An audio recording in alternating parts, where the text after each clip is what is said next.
I knew that God's vision for me and my life was bigger than what I was experiencing. And there were reasons why it wasn't working. And it wasn't anything out there. It was all inside of me. And I want to make this application to you, that it is not what other people are doing to you or anything out here.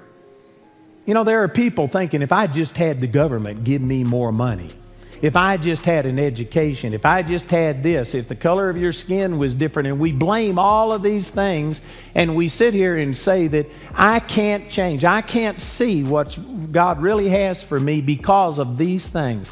The moment you do that, you make yourself a victim, not the victor.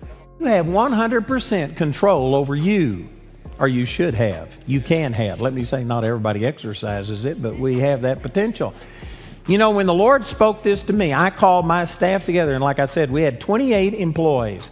I called my staff together on February the 11th, 2002, and I said, I don't know how long it takes to change, but I'm going to quit thinking small. I'm going to quit limiting God by what's inside of me. And I said, I don't know if it takes a day, a month, a year, 5 years, 10 years. I don't know what it takes, but I can guarantee you I'm going to change. And did you know I told my staff that in 2 days? We had been trying to get on the Daystar Network for 2 years, and Marcus and Joni Lamb were friends of mine. I'd been on their program many times. Every time I asked them about going on, they quoted me a rate that was higher than their rate card, higher than what anybody else paid. It was like they didn't want me on there. We had been knocking on that door for 2 years, and I said, I'm going to change. Within 2 days, I got a letter from Marcus Lamb, and he says, why aren't you on Daystar? He says, forget the money. You give us a program, you start Monday, we will give you a deal that I guarantee you can accept. And boom, things started changing. We had needed people to help us, and we were just struggling. Jamie was running the entire ministry, and even though she did a great job, it was just a huge burden on us. Within 2 days, a man called me and took early retirement and said, I'm coming out to take your ministry to the next level.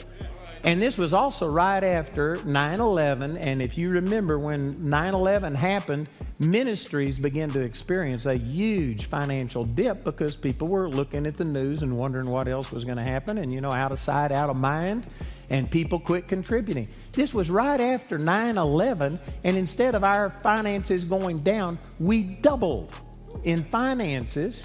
And it was before I had time to tell anybody. It takes approximately 2 months to get anything on television from the time we tape it. And I didn't have time to tell them. And before I could tell anybody, before I could do anything, boom, like that, our finances increased. So the point that I'm making to you is, see, it wasn't what was out there. It was inside of me that was limiting God. And brothers and sisters, this is what I'm saying to you, that we limit what God can do in our life because of our own constraints. Nobody else can constrain you. The devil can't stop what God wants to do. Nobody can stop it. You are the one that's stopping it. And some people think, well, boy, what you're saying condemns me.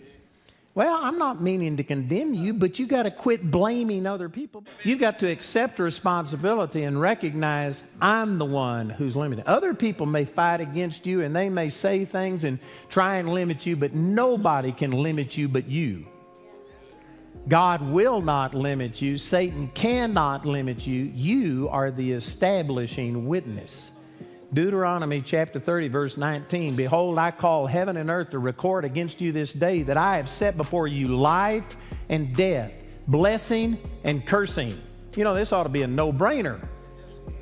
Life or death, blessing or cursing. But just in case anybody misses it, he says, choose life. He gives you the answer. Choose life.